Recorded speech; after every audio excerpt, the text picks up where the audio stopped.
We are joined in the Maple Grove Media Center with our funny car winner, Tommy Johnson Jr. Picked up the victory over his teammate, Ron Capps, close to within 24 points. Ron Capps' points lead. Tommy, this is your first win since Bristol, so you picked up a win earlier, but your third final round in the countdown, and you finally pick up the win. John Collins is his crew chief. The way you started the countdown, tremendous, but this final round, putting an exclamation point on it.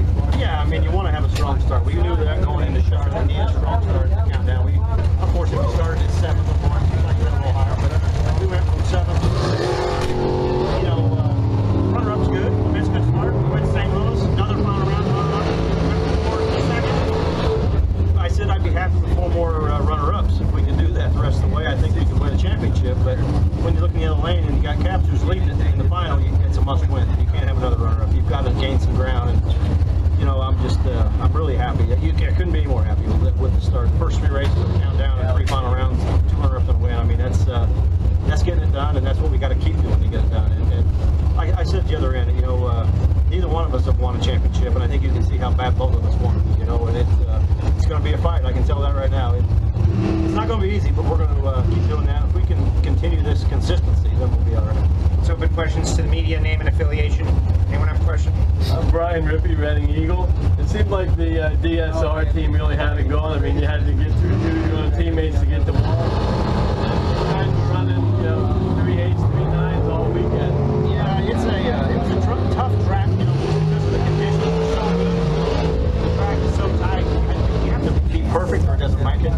And you get to semifinals, you think, man, this is going to be tough. I know what those guys got for equipment and parts and their teams and know them too well. But if you're going to win it, you've got to go through the best, we pulled into the water box for the semis. I bet the boss is happy. This is good. This is what we plan to do. We all work together really well. Everybody shares information. If you ask the right question, they will tell you, and if you're struggling, they'll be there to help you. So that's all great until you get to the semifinals, and then it's every team for themselves. And you knew that nobody's cutting you any slack. It's going to be tough. I watched them second round. They all ran really good, and I had to pedal, so I knew we were behind a little bit. But I knew conservative in the second round, and I knew that's what made us. So I knew they wouldn't be in the semis, and I felt pretty confident. Stan Creekmore with Outside the Box. How stressful has this whole weekend been with the weather and waiting to just make every run? It's kind of Reading. It wasn't real stressful. It's kind of tradition. It's unfortunately, but Friday night and Saturday night I went back to the hotel. And I said, man, I'm more tired than I've raced all day. It wears on you just sitting around waiting. But it's been like this for several years. You kind of get used to it. You know what's coming. And the biggest thing is staying focused. Keeping everybody on top of things. It's easy to kind of let your guard down when you're just sitting around and not doing anything. But the guys were really on it. They when they had free time, they were checking this and checking that, working on this, preparing for this. So our team is really gelling. I mean, they're doing a great job of focusing on everybody. We've had a meeting after St. Louis and said, look, we got a really good shot at this. Everybody has to be on top of their game, and nobody can make a mistake. One mistake's going to cost us this, so I'm really proud. This weekend showed that they're all in. Next question. Tommy, I'll jump in. It wasn't that long ago you were fighting your way to get back in the sport. Now you're 24 points out of the championship lead with 3 races remaining in the NHRA countdown. The lessons from that time being applied to now.